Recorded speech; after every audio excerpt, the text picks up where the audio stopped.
Bəzən sükut danışır. Hamıdan uca gəlir səsi. Bəzən isə dağ nəfəsini tutur. Hiss edən olmur. Bəzən toxunulmamış qoxular, tamamlanmamış cümlələr olur.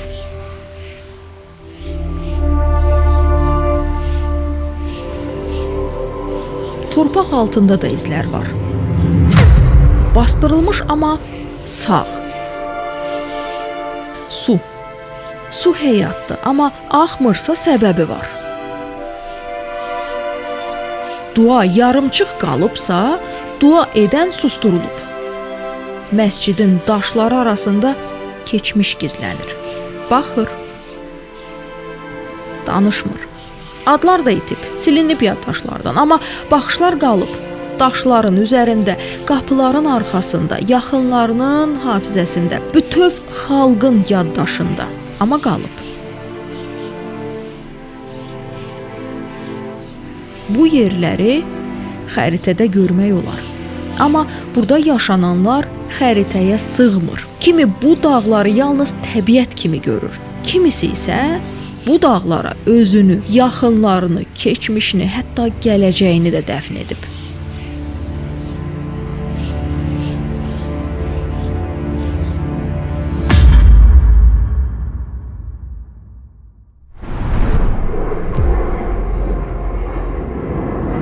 Bura Cənubi Asiya səmasıdır.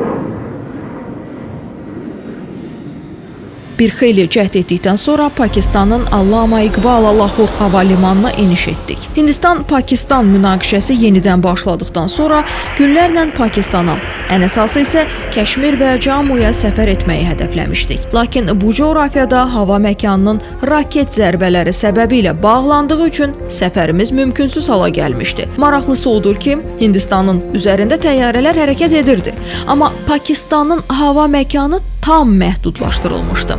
Təbii ki, bura səfər həmin an üçün əsas hədəf olduğundan quru yolla hərəkət etməyi də düşündük. Amma qarşımıza çıxan xeyli maraqlı məlumatlar bu məsələni də ləngitdi. Misal üçün, Bakıdan İrana təyyarə ilə, daha sonra isə quru yolla Tehran, Kerman, Zahedan, Mirjavi, İran sərhədinə, oradan isə Taftan, Pakistan Quettasına çatmaq olardı. Amma təhlükəsizlik və tövsiyələr buna da mane oldu. Səbəblər çoxdur. Pakistanın Baluchistan bölgəsi Taftan Quetta arası məsafədən söhbət gedir. Təhlükəsizlik baxımından riskli bölgə hesab olunur. Çox vaxt polis və ya ordu konvoyu ilə hərəkətə icazə verilir. Təhlükəsizlik üçün səfəri rəsmi orqanlarla koordinasiya etmək lazımdır. Gün işığında hərəkət etmək mütləqdir. Səfərdən əvvəl otel, ərzaq və su ehtiyatı hazırlanmalıdır. Ən əsası, hələ bilinmir ki, İranla Pakistan sərhədinə yaxın ərazilərdə yaşayan yerlilər bizim bu əraziyə daxil olmağımıza, orada hərəkət etməyimizə icazə verəcək ya yox. Elə tək bu nüanslar 21-ci əsrdə hələ də hərəkət məhdudiyyəti olan ərazilərin olması faktını bir daha təsdiq edir. Qonşumuz İran qərbdə Pakistanla qonşudur. Getdiyimiz ünvan da elə buradır. Pakistan. Pakistan İslam Respublikası və ya Cumhuriyyət-ü İslamiyyə Pakistan Cənubi Asiyada yerləşən dövlətdir. Pakistan 1947-ci ildə Britaniya Hindistanından ayrılaraq müstəqillik qazanıb. Ölkə Cənubi Asiya ilə yaxın Orta Şərq arasında geostrateji mövqedə yerləşir. Şimalda və şimal-şərqdə Çin, şimal-qərbdə Əfqanistan, qərbdə İran, şərqdə isə Hindistan ilə həmsərhəddir. Cənubda Ərəbistan dənizi ilə sahili var. Paytaxtı İslamabad, ən böyük şəhəri isə Kəraçidir. Pakistan qədim Hind vadisi sivilizasiyasına ev sahibliyi etmiş ərazidə yerləşir və dünyada nüvə silahına sahib olan az saylı ölkələrdəndir. Rəsmi dini İslam, rəsmi dilləri Urdu və İngilis dilləridir. Ötən 10 illiyin ortalarında Yaxın Şərqdə və Əfqanistanla həmsərhəd bölgələrdə terror təşkilatlarının yenidən fəallaşması Pakistan üçün də ciddi təhlükələr yaratdı. Xüsusilə Tehrik-i Taliban Pakistan adlı silahlı radikal təşkilat ölkənin daxilində sabitliyi pozan əsas amillərdən birinə çevrildi.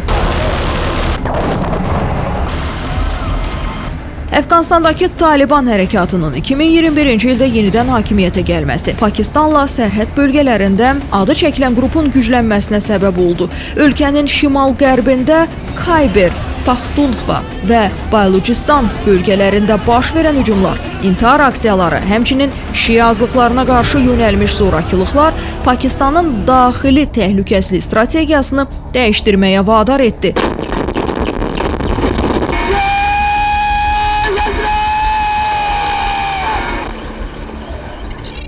...2023-cü ildə müxtəlif hücumlar nəticəsində yüzlərlə insan həyatını itirdi. Hökumət hərbi əməliyyatlarla cavab versə də terrorun kökü tam kəsilmədi. TTP, Daesh və digər ekstremist qruplar hələ də sərhəd bölgələrində və onlayn platformalarda fəallıqlarını davam etdirirlər. Bu təkcə Pakistanın deyil, bütün regionun sabitliyi üçün hələ də mövcud və təhlükəli bir təhdiddir.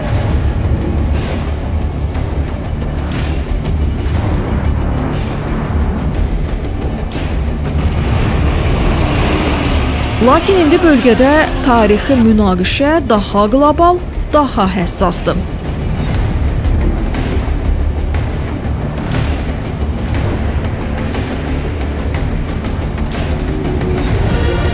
Münaqişə yeni deyil. Səbəbi tarixə dayanır. Böyük Britaniyanın Hindistanı bölüşdürməsindən sonra Cammu və Kəşmir ərazilərinin hansı dövlətə məxsus olması ilə bağlı yaranan ziddiyyətlər də əsas səbəb. Kəşmirdə müsəlmanlar üstünlük təşkil etsə də, lakin hakim dairələr və Kəşmirin maharacı hindlilərdən ibarət olduğuna görə onlar Kəşmirin Hindistana birləşdirilməsi haqqında qərar qəbul etdilər. Xüsusilə qeyd edim ki, Britaniya Hindistanının bölünməsi şərtlərinə görə bu ərazi Pakistana aid olmalı idi. August 15, 1947, the great symbol of the British Empire came down for the last time.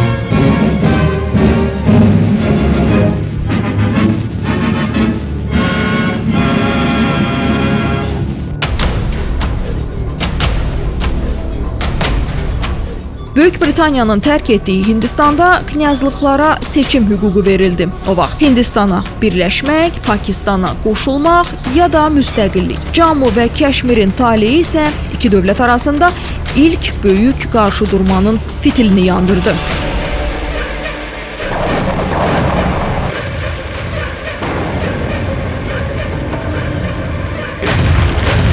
...1947-ci ilin oktyabrında baş verən ilk Hindistan-Pakistan müharibəsi ilə Cammu və Kəşmir ərazisi mübahisəyə çevrildi.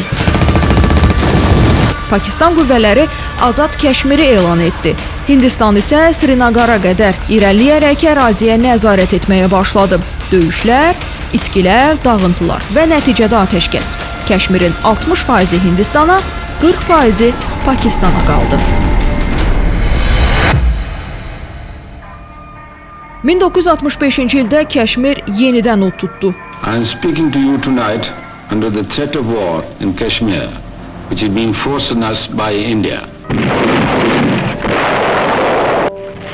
İkinci Hindistan-Pakistan müharibəsi az qala tam miqyaslı sərhəd qarşıdurmasına çevrildi. Tərəflər minlərlə əsgər itirdi, yenə də nəticə olmadı. Heç kim qalib gəlmədi.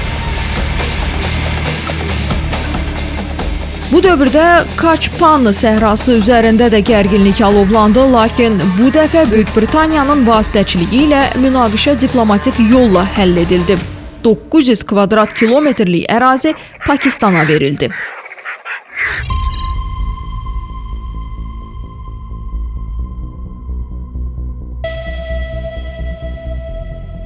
...1971-ci il.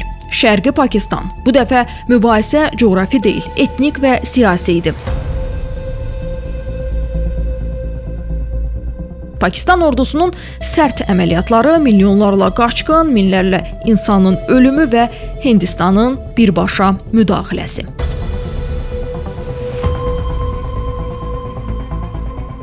Pakistan bu dəfə Çingizxan əməliyyatı həyata keçirdi, amma Şərq cəbhəsində partizanların dəstəyi ilə Hindistan ordusu Dəkkəyə daxil oldu.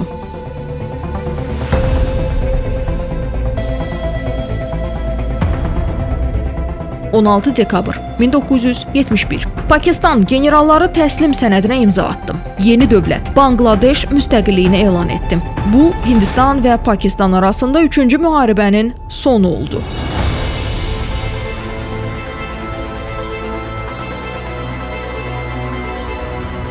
Müharibənin ardından Simla anlaşması imzalandı, əsir götürülmüş Pakistanlı əskərlər ölkələrinə qaytarıldı. Prezident Yahya Xan istefa verdi. Yerinə Zülfüqar Əli Puxot da gəldi və üzr istədi. Bu sərhəd ölkələri arasında heç vaxt tam rahatlıq, tam sakitlik olmadı. Həmin tarixdən bu günə kimi iri miqyaslı olmasa da xeyli sayda toqquşmalar yox deyil.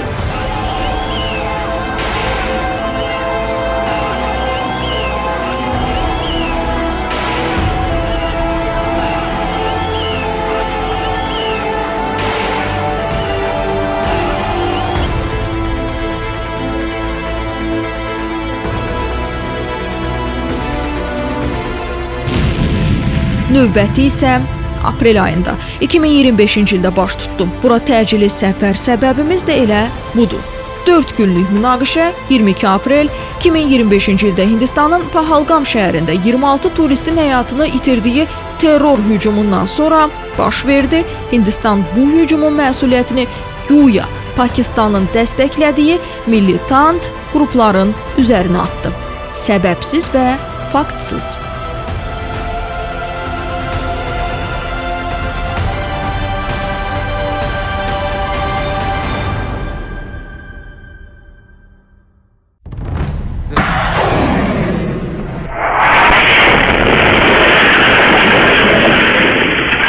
May 2025-ci ildə Hindistan hərbi əməliyyata başladı. Bu əməliyyat çərçivəsində Hindistan hərbi hava qüvvələri və ordusu Pakistanın nəzarətində olan Kəşmir bölgəsində yerləşən 9 hədəfə, o cümlədən mülki əhalinin sıx məskunlaşdığı infrastruktur obyektlərinə raket və hava zərbələri endirdi. Əməliyyatın ilk günü Hindistanın bəzi döyüş təyyarələri vuruldu. Hindistanın müdafiə qərargah rəisi bu itkiləri təsdiqlədi. Pakistan Hindistanın hücumlarına cavab olaraq 8 may tarixində Hindistanın Pəncab bölgəsində yerləşən hərbi bazalara dron və raket hücumları təşkil etdi. Diqqət, hərbi bazalara. Hindistan kimi mülki vətəndaşları, günahsız insanların yaşadığı yerlərə yox. Pakistanın hava hücumlarına cavab olaraq Hindistan 9 və 10 may tarixlərində Pakistanın müxtəlif hərbi obyektlərinə, o cümlədən hava bazalarına və radar stansiyalarına qarşı hava zərbələri endirdi və dayandılar. 10 may 2025-ci ildə ABŞ-nin vasitəçiliyi ilə Hindistan və Pakistan arasında atəşkəs razılaşması əldə edildi. Bu 4 günlük münaqişə nəticəsində hər iki tərəf itkilər verdi. Yenə Hindistanın bəzi döyüş təyyarələri məhv edildi. Bu arada elə bu fakt Hindistanın məğlub edilməzlik mifini yox etdi.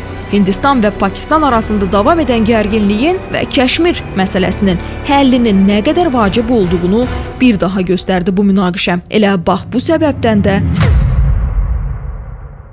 Kəşmirdəyik. Yarısı işğalda olan, digər yarısı isə Hindistanın islamofob, müsəlmanofob siyasət apardığı Kəşmirdə.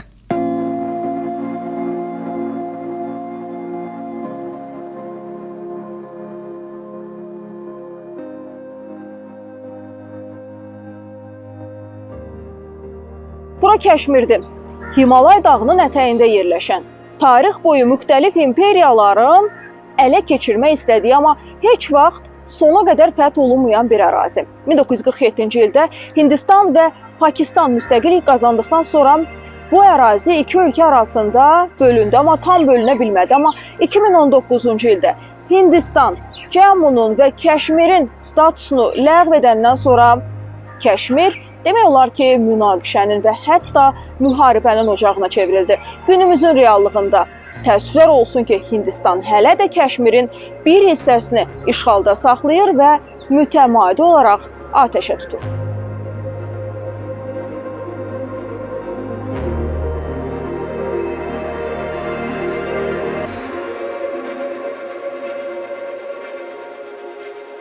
Kəşmirin böyük hissəsi Himalay və Karakoram dağ silsilələri üzərində yerləşir. Bu bölgəyə sahib olan ölkə təhlükəsizlik baxımından üstün müşahidə və nəzarət imkanları əldə edir. Sərhəd müdafiəsində strateji yüksəkliklərə sahib olur və düşmənin hərbi əməliyyatlarını əvvəlcədən müəyyən etmə üstünlüyü qazanır. Məsələn, Siachen buzlağı və Karakoram keçidi. Bu baxımdan hər iki ölkənin daimi toqquşma nöqtəsinə çevrilib. Bu yüksəkliklərdən nəzarət təkcə Kəşmirə deyil, Çin və Orta Asiya istiqamətlərinə qədər strateji dərinlik yaradır. Bu Bundan başqa Kəşmir Cənubi Asiyanın su anbarı sayılır. Buradan başlayan çaylar xüsusilə Indus, Jhelum, Çennab və Ravi çayları Hindistan və Pakistanın böyük hissəsində kənd təsərrüfatı suvarması, içməli su təminatı və hidroenerji istehsalı üçün həyati əhəmiyyət daşıyır. Kəşmirə nəzarət etmək bu çaylar üzərində su siyasətinə tam təsir imkanları deməkdir. Bu da gələcəkdə su böhranı yarana biləcək regionda strateji silah sayılır. Elə bunun nəticəsidir ki, Hindistan mütəmadi olaraq Kəşmir və Cammunu eyni zamanda Müzəffərabad ərazisini susuz qoyur. Hindistanın Pakistana gedən su axınını məhdudlaşdırması məsələsi iki ölkə arasında uzun müddətli davam edən su paylaşımı mübahisələrinin yeni mərhələsidir. Bu məsələ 1960-cı ildə imzalanmış Indus sularının paylaşımı müqaviləsi çərçivəsində tənzimlənirdi. Amma indi bu müqavilənin gələcəyi sual altındadır. Sənəd Hindistan və Pakistana Indus çayı sisteminin sularını bölüşmək hüququ verir. Müqaviləyə əsasən Hindistan Bias, Ravi və Sutleş kimi şərq çaylarının sularını istifadə edə bilər. Pakistan isə Indus, Jhelum və Çennab kimi qərb çaylarının sularını istifadə etmək hüququna malikdir. Bu bölgü Pakistanın su ehtiyaclarının 80%-ni təmin edir və ölkənin kənd təsərrüfatı, içməli su və enerji təminatı üçün həyati əhəmiyyət daşıyır.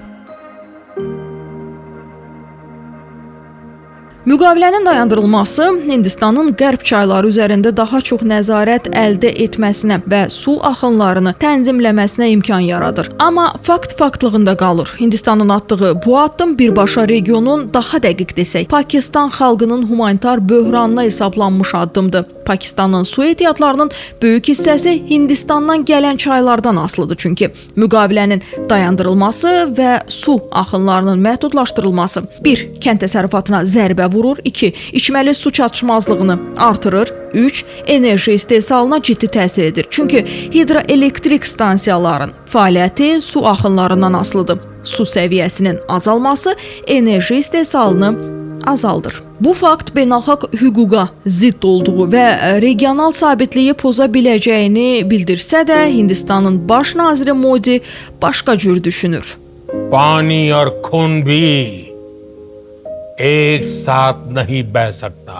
Pakistan isə bu məsələni beynəlxalq platformalarda qaldıraraq Hindistanın addımının qeyri-qanuni olduğunu və su hüquqlarının pozulduğunu iddia edir. Amma tanış səhnə, beynəlxalq hüquq yenə susur.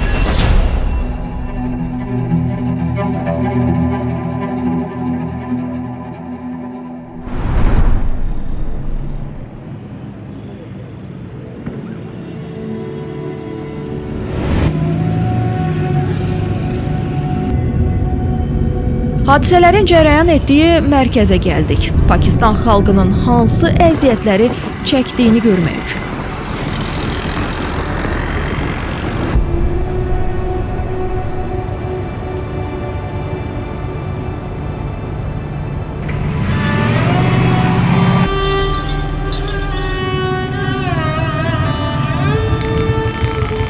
Bura Müzəffərabaddır. Müzəffərabad şəhəri Pakistanın Azad Kəşmir adlandırdığı ərazidə yerləşir və Hindistanın nəzarətində olan Cammu və Kəşmir bölgəsinə yaxın məsafədədir.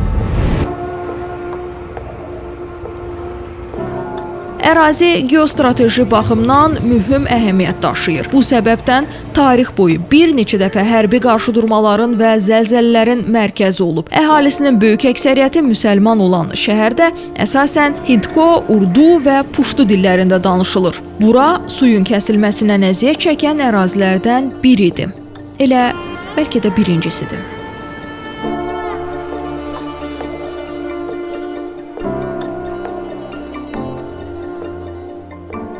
Bu çay Müzəffərabad kəndi yaxınlığından axan Kənnab çayıdır və Hindistanın Hindus suları sazişinə əsasən bir öhdəliyi var ki, bu çayın Pakistana axınını təmin etsin. Amma təəssüflər olsun ki, Hindistan tərəfi bu çaydan belə öz maraqları istiqamətində istifadə edir.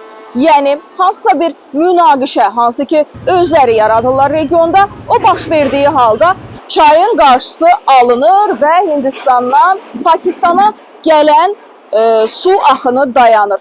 Ətraf ərazilərdə yaşayışı göstərmək istəyirəm. Kifayət qədər xeyli sayda insan yaşayır burada və yaşıllıqları eyni zamanda burada yaşayışın, gediş-gəlişin çox olmasını nəzərə alaraq vurğulayacağım tək və fakt olaraq bir məqam var. Əgər suyun axını bura dayansam, onda bu ərazidə yaşayış iflic vəziyyətə düşəcək ki, necə ki mütəmadi olaraq düşür.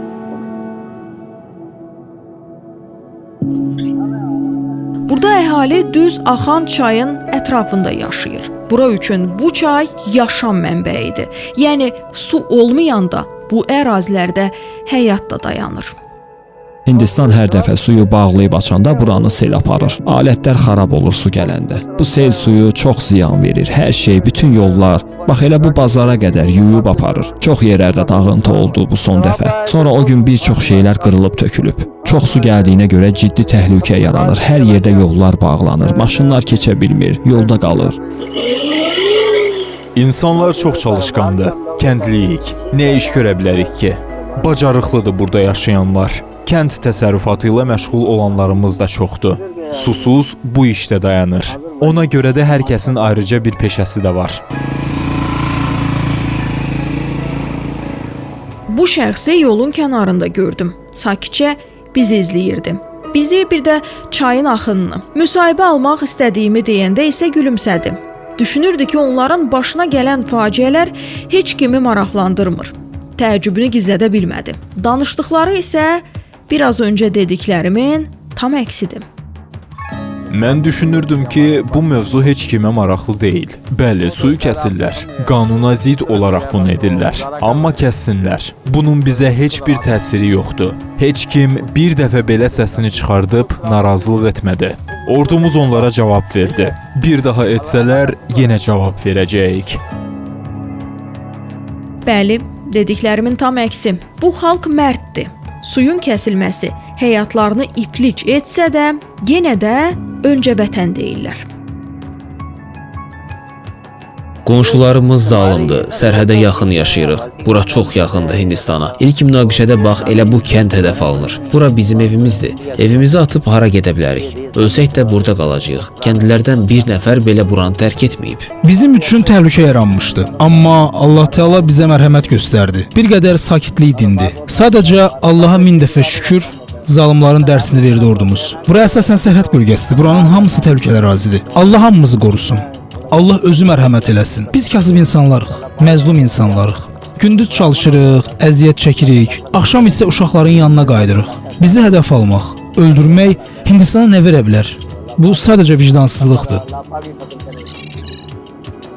Bu arada Keşmir bölgəsində uran ehtiyatları, strateji minerallar, meşə sərvətləri və bərpa olunan enerji potensialı da mövcuddur. Bu dağlarda sərvət yatır yəni. Xüsusilə urana sahib olmaq öz növbəsində nüvə sənayesində daxili təminat verir. Müdafiə gücünün artırılmasına da imkan yaradır. Keşmirin yerləşdiyi mövqe onu Çin, Orta Asiya və Cənubi Asiya arasında potensial ticarət dəhlizi edir. Xüsusilə Gilgit-Baltistan bölgəsini.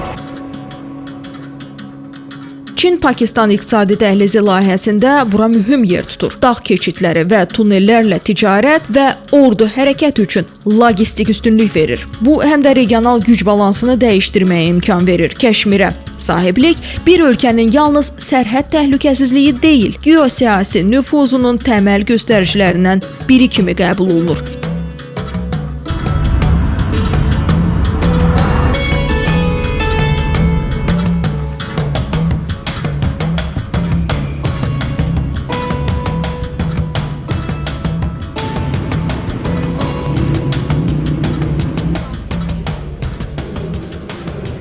Növbəti dayanacağımız Azad Cammu, Keşmir və Müzəffərabad administrasiyası oldu. Müsahibim bu assambleyanın spikeri Lətif Əkbərdir. Biz sizə təşəkkür edirik ki, Hindistan və Pakistan arasında yaşanan bu gərginlik böhranında bizə dəstək göstərdiniz. Azərbaycan hökumətinə və xalqına təşəkkür edirik. Siz hər zaman Pakistanı dəstəkləmisiniz. Xüsusilə Cəmmu və Kəşmir məsələsində. Qarşılıqlı olaraq Pakistan da hər zaman Azərbaycanın yanında olub. Burada yol boyu gördünüz. Hindistan xəbərdarlıq etmədən və heç bir əsas olmadan Pakistana qarşı müharibə başlatdı yenə. Onlar bunu əvvəllər dediblər. 1965-1971-ci illərdə, 2019-cu ildə və Kargil münaqişəsində. Bunlar sizin də bildiyiniz hadisələrdir. İndi isə gecə yarısı, təxminən 00:30-da onlar Müzəffərabad şəhərinə raket hücumu həyata keçirdilər. Hədəf alınan bölgələrdən biri də azad Cəmmu və Kəşmir ərazisi idi. Eyni zamanda Gujranvala yaxınlığında yerləşən Muridke və Bahavalpur yaxınlığındakı ərazilər də hədəfə alındı. Bu raket hücumu nəticəsində Müzəffərabadda 3 nəfər, inzibati əraziyə hücumda isə 2 nəfər həyatını itirdi. Bir çox insan yaralandı. Müridkedə və xüsusilə Bahavalpurda ciddi mülki itkilər oldu. Bahavalpurda bir ailənin 30 üzvü bu hücumda həyatını itirdi. Buna baxmayaraq, Pakistan Hindistana cavab verməkdən çəkinərək təmkin nümayiş etdirdi. Ümid edilirdi ki, Hindistan bu hərəkatı təkrarlamayacaq. Amma gecə yenidən Rawalpindi, Attoq, Gujranvala və Lahoru və digər şəhərləri hədəfə aldılar. Nəticədə Pakistan bu təcavüzə cavab verməyə məcbur oldu. Pakistan cavab olaraq raketlər atdı və Hindistanın bir briqadasını, bir batalyonunu və Su-400 hava hücumundan müdafiə sistemini məhv etdi. Hindistan başa düşməlidir ki, artıq bu qarşıdurmada kifayət qədər itki veriblər. Onların 5 döyüş təyyarəsi Pakistan hərbi hava qüvvələri tərəfindən vurulub. Hindistan Kəşmiri öz ərazisi elan edib və bu əraziyə xüsusi status verilməsini ləğv etsə də, onlar bunu edə bilməzlər. Çünki bu, Dünya Bankı tərəfindən verilmiş bir razılaşma çərçivəsində müəyyən olunub və nə Hindistan, nə də Pakistan bu müqaviləni bir tərəfli şəkildə dəyişə bilməz. Söhbətimiz əsnasında məlum olur ki, olduğumuz əraziyə yaxın yerləşən məhəllə məscidi səfərimizdən bir neçə gün əvvəl Hindistan raket hücumuna məruz qalıb. Nəticədə məscidin imamı da daxil olmaqla 3 nəfər həyatını itirib. Dərhal ora yollanmaq üçün assambleya rəhbərliyindən kömək istədim. Lakin ərazi hələ də hücumların mərkəzi olduğunu dedilər. Yəni, hələ də məscidin yerləşdiyi ərazi təhlükəli idi. Qətiyyətimizdən sonra yerli polis müşahidə ilə ora getməyə icazə aldıq.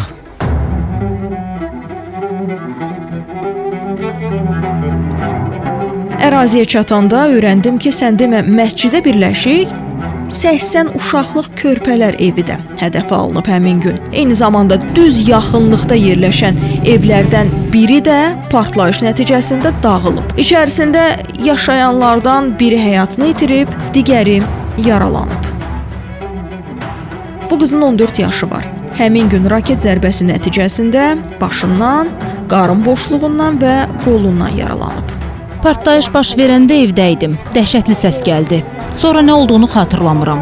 Hər yer dumanlı idi. Atam məni buradan çıxartdı. Hər yer dağılmışdı.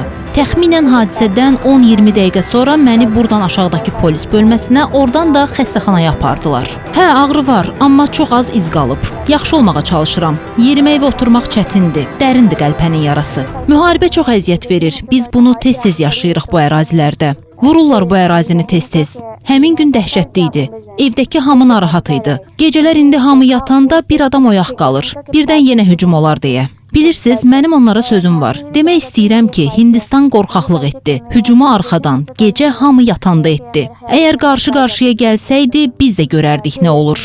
Qorxmuruq. Əgər o bir dəfə yox, 50 dəfə hücum etsə də, biz yenə də qorxmayacağıq.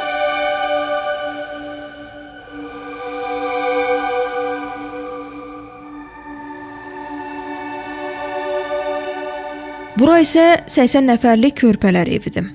Divarların arxasında nə silah var, nə səs, nə də təhlükə. Sadəcə gözlərində gələcək, əlində boya qələmi, yuxusunda sabah olan uşaqlar var. Daha doğrusu var idi, dağılmayana qədər. Baxıram və düşünürəm, məktəbə qədər uşaq bağçasını necə hədəfə almaq olar axı? 5-6 yaşlı uşaqların olduğu kiçik binanı, 80 körpənin olduğu binanı. Bura raketi hədəfləyən barmaq əskərin deyil, vicdanın itkisidir. Bura mənim tədris apardığım körpələr evidir. Düz yaxınlıqdakı isə məsciddir. Məktəbi bombardman etdilər. Dəhşətdir bu sadəcə. Burada mənim şagirdlərim, körpə uşaqlar var idi. Baxın buna, gəlin içəri. Siniflər yoxdur. Körpə uşaqlarla bir yerdə buranı təmizləmişəm. Hər şey yerdə idi. Su içində idi bu gördüyünüz otaqlar. Gəlin digər yerlərdə göstərim. Baxın, tavana baxın. Mən bilmirəm nə edəcəyəm. Uşaqlar təhsilsiz qalıb. Bura ərazidəki yeganə məktəbi idi. Bura indi təhlükəlidir. Sərhədə yaxındır. Hindistan bizə yaşamağa imkan vermir burada.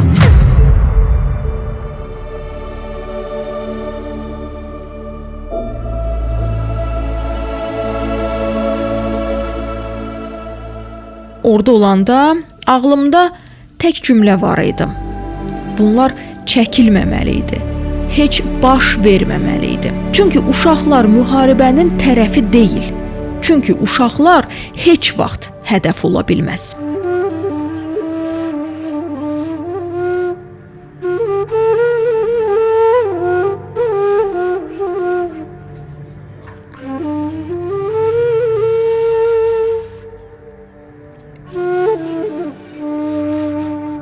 Bu da məscid.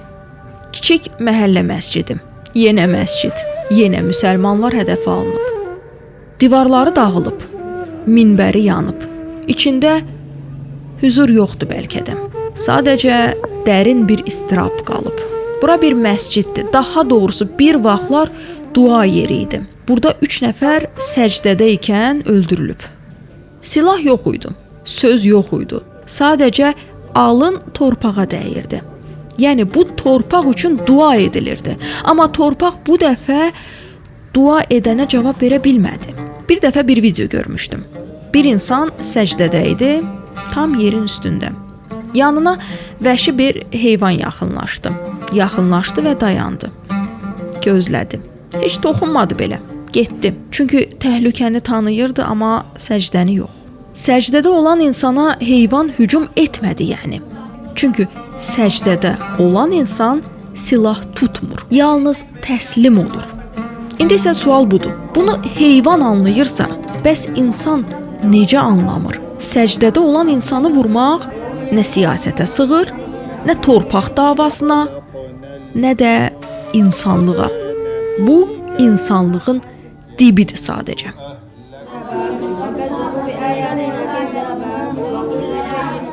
Bismillahirrahmanirrahim. Son 17 ildir ki, bu məhəllədə imamlıq edirəm, xutbə verirəm. Bu məhəllə məscididir və burada insanlar gəlir, 5 vaxt namaz qılırlar. Cümə namazı da burada qılınır. Məhəllənin uşaqları da burada Qurani-Kərim və dini dərslər alırlar. Lakin Hindistan bu məscidə qarşı təcavüz etdi. Dini məktəbi də şəhid etdi. Yəni dağıtdı. Biz heç kimdən qorxmuruq. Bura bizim ibadət yerimiz, Allahın evidir, bizim öz evimiz kimidir. Məscid İslamda çox böyük əhəmiyyət daşıyır. Bu müsəlmanın imanının bir parçasıdır. Allah Teala Qurani-Kərimdə buyurur: Allahın məscidlərində onun adının çəkilməsinə mane olan və onların xarabalığa dönməsinə cəhd edəndən daha zalım kim ola bilər? Hindistan hökuməti bu addım atmaqla çox böyük səhv elədi və beynəlxalq qanunları da pozmuş oldu. İslam heç vaxt belə bir şey qəbul etmir. Amma dünya qanunları da bu cür ibadət yerlərinə hücuma icazə vermir. İslam bizə öyrədir ki, başqa dinlərin ibadət yerlərinə də hörmət etməliyik. Onların da toxunulmazlığına riayət etməliyik. Ordumuz bu təcavüzə layiqli cavab verdi və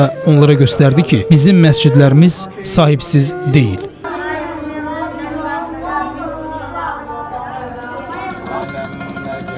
Bu danışan müsahibə vermək üçün can atan, dərdini kimsə eşitsin, dünya görsün istəyən isə ibadət etdiyi yerdə həyatını itirən yaşlı müsəlmanın oğludur. Burada onun adını, yox dinini demək istədim. Bəli, müsəlmanın. Onun nə adı, nə yaşı, nə boyu heç biri önəmli deyil indi. Çünki o adına görə yox, dininə görə burada qətlə yetirilib. Mənim atam burada bu məsciddə ibadət edən bir insan idi. O namaz qılmaq üçün bu məscidə gəlirdi. Partlayış baş verəndə məhz burada, məsciddə idi. O gecəyə qədər ibadət eləyirdi. Buna görə də evə getmək çətin olub. Biraz ləngiyib məsciddə. Əlhəmdülillah, biz müsəlmanlıq və atam şəhid oldu. Şəhidlik bizim üçün, hər bir müsəlman üçün qürurdur. Onun şəhadəti bizim iradəmizi və ruh yüksəkliyimizi daha da artırdı. Əlhəmdülillah, biz əvvəlkindən daha güclü olacağıq. Atam da bunu istəyərdi. Amma mənim üçün ali olan başqa bir məqamda var idim. Bu dağıntıların ortasında həmin gündən sonra heç nə dəyişməyib. Bir küncdə hələ də uşaqlar Qurani-Kərim oxuyur. Onlarla məhəllə sakini, müsəlmanlar təmizlənmiş bir hissədə yenə namaz qılır. Bura məscidimizdir. Partlatdılar. Dəhşətdir bu. Nəyə görə bizi, müsəlmanları hədəf alırlar? Baxın, hələ də bura gəlirəm, ibadət edirəm, namazımı qılıram. Bura az da olsa hələ də gələnlər var. Namaz qılmaq üçün başqa yerimiz yoxdur. Buradır bizim ibadətgahımız. Son daşı qalana qədər məqsədimizdən, ibadətimizdən dönməyəcəyik.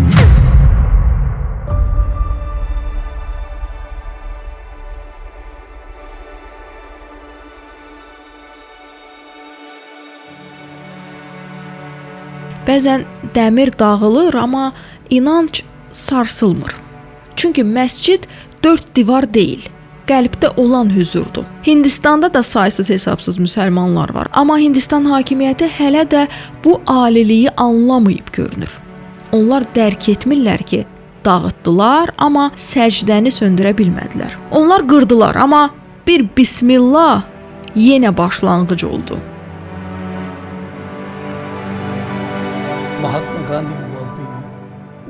Mahatma Gandhi müasir Hindistan dövlətinin qurucularından biri idi. Ancaq o, Hindistanın hazırda hakim partiyası olan siyasi bir təşkilatın üzvü tərəfindən öldürüldü. Bu partiyanın ideologiyası çoxluğun hökmranlığına əsaslanır. Amma bu sadəcə çoxluğun hökmranlığı deyil, onların ideologiyası Hindutva adlanır. Hindutva nədir? Hindutva fəlsəfəsi belə bir iddia irəli sürür ki, Hindistan və bütövlükdə Hindistan-Pakistan yarımadası yalnız bir dinə, yəni hinduizmə mənsub insanlara məxsusdur. Onların fikrincə digər dinlərin burada yaşamaq hüququ yoxdur.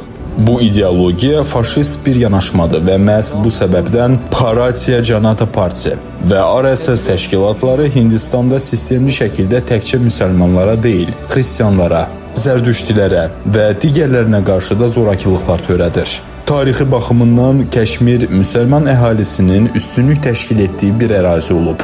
Bugün də orada sistemli şəkildə müsəlmanlar qətlə yetirilir. Bu faciənin uzun və acı tarixi var. Siz də Kəşmirdə baş verənləri təkcə orada deyil, Pakistanda da hücumları öz gözlərinizlə gördünüz. Bir çox məscidlərə hücum edilib. Halbuki BMT-nin Ümumdünya İnsan Hüquqları Bəyannaməsi və digər beynəlxalq konvensiyalar müharibə dövründə ibadət yerlərinin hədəf alınmasını qadağan edir. İbadət yerləri hər bir din üçün müqəddəsdir və hücumlar sadəcə müsəlmanların mənəvi olaraq yaralanması məqsədi daşıyır. Bu çox utandırıcı bir haldır. Həqiqətən də çox utandırıcıdır. Siz bütün bunları anlayırsınız, çünki özünüz də Qarabağ müharibəsi zamanı bənzər acılar yaşamısınız. 2019-cu ilin avqustunda Hindistan hökuməti Cammu və Kəşmirin xüsusi statusunu ləğv edərək bölgənin muxtariyyətini aradan qaldırdı. Hindistanın işğal siyasətinin əsas xüsusiyyətlərindən biri oldu bu. Və bu addım bölgədə Hindistanın digər hissələrindən olanların yerləşməsinə və mülkiyyət əldə etməsinə imkan yaratdı. Bu da bölgənin demoqrafik tərkibini dəyişdirmə cəhdləri kimi qiymətləndirilir artıq. Hindistanın Kəşmirdəki hərbi mövcudluğu bölgənin ən sıx hərbiləşdirilmiş ərazilərindən birinə çevrilməsinə səbəb oldu. Bu yerli əhalinin hərəkət azadlığının məhdudlaşdırılması, kütləvi həbslər və informasiya blokadaları ilə müşayiət olunur. Ən əsası isə Hindistan BMT-nin Kəşmirin statusu ilə bağlı referendum keçirmə çağırışlarını və beynəlxalq hüquq normalarını nəzərə almadan bölgədə bir tərəfli qərarlar qəbul etdi. Hindistanın siyasətinə, Hindistanın düşüncəsinə və onların istənilən fəaliyyətinə rəhbərlik edən məsələ Pakistanı yox etməkdir. Bu bir növ megalomaniya, özünü ucaltmaq formasıdır, yəni xəstəlikdir.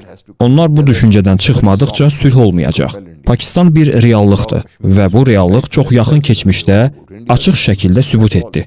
Pakistan təkcə prosesləri başa düşmək bacarığına malik deyil, həm də bu prosesləri öz xeyrinə və dünyanın xeyrinə yönəltmək gücünə malikdir. Son illərdə azı 2 dəfə dünya sülhü Pakistanın nə edəcəyindən və ya etməyəcəyindən asılı olub. Pakistanın illərdir göstərdiyi təmkin beynəlxalq ictimaiyyət tərəfindən tanınmalıdır. Onlar sadəcə öz iqtisadi maraqlarının, geoiqtisadi və geosiyasi baxışlarının arxasınca düşməkdən imtina etməlidirlər. Əgər onlar doğrudan da regionda sülh istəyirlərsə, əlbəttə, siz məndən daha yaxşı bilirsiniz ki, yeni dünya nizamı hələ tam formalaşmayıb. Hər şey dəyişkəndir. Hindistan, Amerika Birləşmiş Ştatları və Qərb tərəfindən ona verilmiş strateji boşluqlarla özünü daha cəsarətli hiss eləyir. Dünya özü anlamalıdır ki, məsələ nə yerdədir. Və dünya bir araya gələrək Hindistanı məcbur eləməlidir ki, Kəşmir xalqına öz gələcəklərini seçmək hüququnu versin. İstər Hindistana qoşulmaq istəsinlər, istərsə də yox. Məsələ bu qədər sadədir. Amma sizcə necə çətinləşdirilə bilər? Bunu da elə indi gördünüz.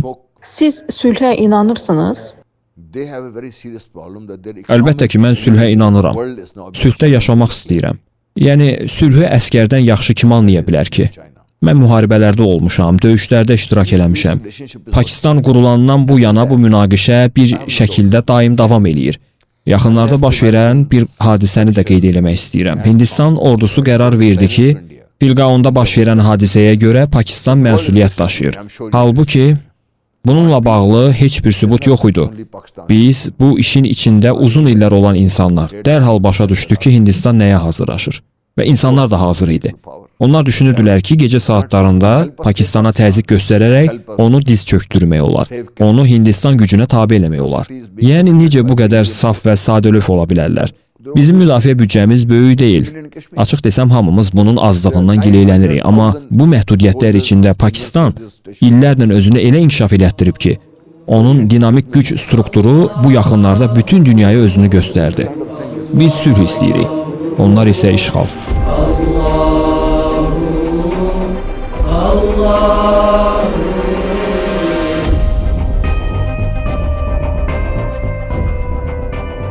Yer gəlmişkən, hədəfə alınan təkcə Pakistanın Kəşmir hissəsi deyildi. Həmin münaqişədə eyni zamanda İslamabad və Lahor kimi böyük şəhərlər də Hindistanın hədəfinə tuş gəlmişdi. Lakin təəssüflər olsun ki, o əraziyə keçə bilmədik. Partlama təhlükəsi olan hərbi sursatların ərazidə olması hətta əskərlərin də işinə mane olurdu. Pakistan yarandığı gündən bəri Kəşmir məsələsi bitməyən bir problem olub və bu gün də belədir. Hindistan Kəşmiri qanunsuz olaraq işğal edib. Bizim strategiyamızda və baxışımızda Kəşmir Pakistanın ayrılmaz tərkib hissəsidir. Bu məsələ həll olunmadıqca Pakistan və Hindistan arasında hər zaman müəyyən gərginlik olacaq. Məhz bu səbəbdən Pakistan və Hindistan arasında Kəşmir məsələsinə görə 4 müharibə baş verib. İndi isə vəziyyət daha təhlükəlidir. Çünki hər iki ölkə nüvə silahına malikdir və bu da bütün dünya üçün böyük təhdid yaradır. Əgər nüvə silahları işə düşsə, o zaman kütləvi qırğın qaçılmaz olar. Beynəlxalq müşahidəçilər də bu ehtimalı qiymətləndirir və qeyd edirlər ki, əgər hansısa təşəbbüs olsa, xüsusilə Hindistanın soyuq başlanğıc doktrinası kimi strategiyalar həyata keçirilərsə, vəziyyət sürətlə gərginləşə bilər. Amma bunun ehtimalı var idi. Hər iki ölkədən biri ya da hansısa zəif idarə olunan ölkə nüvə silahından istifadəni başlada bilərdi. Baxmayaraq ki, beynəlxalq səviyyədə müəyyən razılaşmalar mövcuddur və bu razılaşmalar əsasən regional güclərin nüvə silahlarından istifadə etməməsi nəzərdə tutulur. Heç istəmərik, amma Hindistan da bizi elə bununla hədələyir. Bir fakt deyim. 2025-ci ilin mayına qədər bu bölgədə uşaq bağçası bombalanan yeganə yer Kəşmirdir. Azad Kəşmir. Çünki Pakistan günahsızları hədəfə almır. Yeganə məscid ki, ibadət zamanı vurulur, yenə buradır. Və yeganə coğrafiya ki, orada həm dua, həm qan, həm su eyni anda kəsilir, yenə buradır. Amma bu sükut ölüm deyil. Gözləyən sükutdur. Bəzən düşünürəm, bəlkə də dağıdılan divarların içində deyil, bir uşağın qorxu ilə sıxdığı oyuncaqda qalıb bu ölkənin taleyi.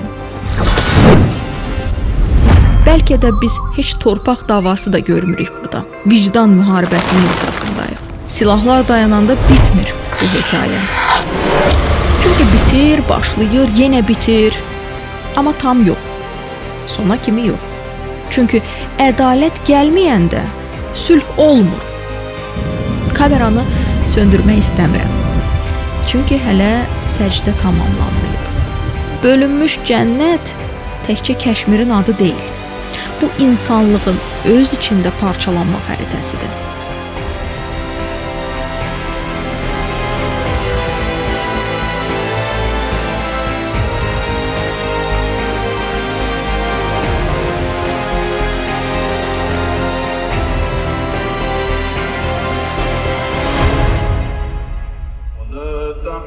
تحسبن الله